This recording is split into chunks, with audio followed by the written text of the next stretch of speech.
नमस्कार साथियों, एक बार फिर से आपका स्वागत है आपका अपना यूट्यूब चैनल खबर पल पल की इन एजुकेशन में। यहाँ दोस्तों आज मैं बात करने वाला हूँ जो कि आप लोग जान रहे हैं कि बिहार में शिक्षक बहाली चल रही है और इस शिक्षक बहाली में केस का सबसे बड़ा भूमिका निभा रहा है। और बिहार में शिक्षक बहाली का जैसा कि हमने आपको सुबह ही बता दिया है कि इसमें चोली और दामन का संबंध है। यह दोस्तों आपने ठीक सुना कि चोली और दामन का संबंध है, क्योंकि बिहार शिक्षक बहाली में केस का मतलब लाइन नहीं लगे, तांता नहीं लगे, ऐसा हो ही नहीं सकता है। और आज आप लोग सभी जानते हैं कि पटना के हाई कोर्ट में 3 बड़े फैसले की सुनवाई होनी थी, जिसमें प्रथम है जो तो वो डीएलएड प्राथमिकता को लेकर, और दूसरा जो था सीटेट दिसंबर वालों को इस शिक्षक बहाली में शामिल करने को लेकर, और तीसरा एसटीईटी परीक्षा से रिजल्ट को लेकर। तो कहीं ना कहीं तीनों के बारे में हम बात करेंगे, उसमें क्या हुआ क्या नहीं हुआ। उससे पहले मैं आपको ये बता दूं कि अगर आपने इस चैनल को सब्सक्राइब नहीं किया है तो इसे सब्सक्राइब करके बेल आइकन दबा लें, क्योंकि यहाँ पर बिहार शिक्षक बहाली और बिहार शिक्षा विभाग से संबंधित हर एक बहाली की सूचना आपको मिलता रहता है। अब आ जाइए दोस्तों, हम बात करते हैं डीएलएड प्राथमिकता और सीटेट दिसंबर वाले केस का क्या हुआ है। तो डीएलएड प्राथमिकता और सीटेट दिसंबर वाले अभ्यर्थियों की जो सुनवाई हुई थी उसे टाल दिया गया है। ये दोनों केसों को टाल दिया गया है और ये इसकी जो सुनवाई है अब 8 सितंबर यानी कि कल होगा। आज है 7 सितंबर और कल होगा।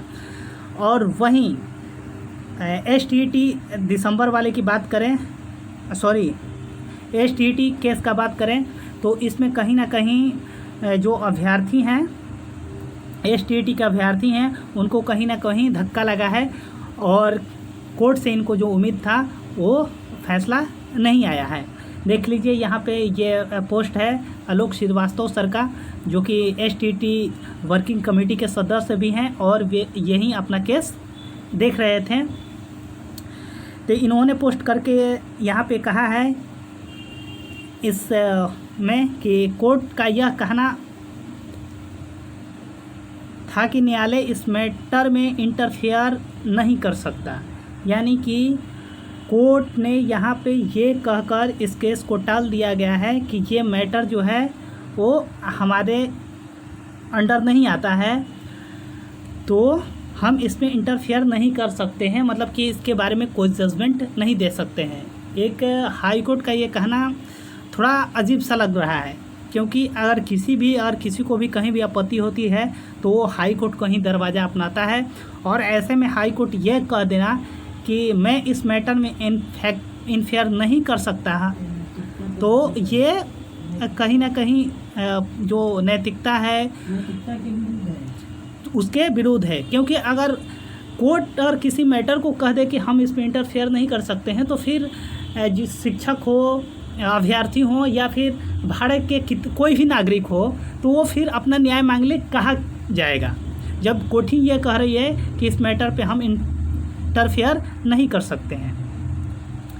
देख लीजिए दूसरा जो पोस्ट है ये आलोक यादव जी का है, और आपको मैं जानकारी के लिए बता दूं कि ये आयशा के नेता हैं, लेकिन इस जो बहाली थी माध्यमिक शिक्षक बहाली, इसमें ये लड़ रहे थे, जिसमें आप लोग देखे होंगे कि बीएससी बोर्ड के प्रत्यक्ष में धारणा प्रदर्शन और आनंद किशोर जी से मिलने के लिए जो हुआ था उसमें इनकी बहुत बड़ी भूमिका रही थी।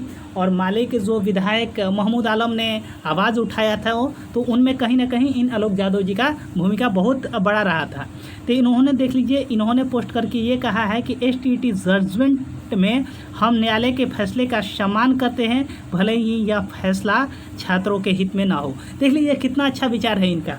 भले ही हमारे फैसले में भले ही कोर्ट ये कह दे रही हो कि मैं अपना इंटरफेयर नहीं कर सकता हूँ, फिर भी अभ्यर्थी अपना गुस्सा उस जजमेंट के खिलाफ नहीं दिखा रहे हैं, उसका सम्मान कर रहे हैं। और अगला देखिए फिर से पोस्ट है आलोक श्रीवास्तव जी का कि साथियों मैंने अपना पूरा प्रयास किया लेकिन कोर्ट का फैसला हमारे पक्ष में नहीं आया। कहीं ना कहीं इनको दिल पे धक्का लगा है और यहाँ पर देख लीजिए ये लोगो बनाए हैं रोते हुए, और इन्होंने कहीं ना कहीं आज से इन पे बहुत बुरा बीता है। इनको जो कोर्ट से उम्मीद थी उस पर कहीं ना कहीं पानी फिरा है और इनके साथ साथ जो STT के जितने भी बिहार के अभ्यर्थी थे उनके असरे पर पानी फिरा है और वे कहीं ना कहीं अपने आप को इस न्यायालय के माध्यम से ठगा हुआ महसूस कर रहे हैं। तो दोस्तों यही थी न्यूज़। अगर आपको ये खबर अच्छी लगी हो तो प्लीज़ लाइक और शेयर ज़रूर कर दें। थैंक यू, धन्यवाद।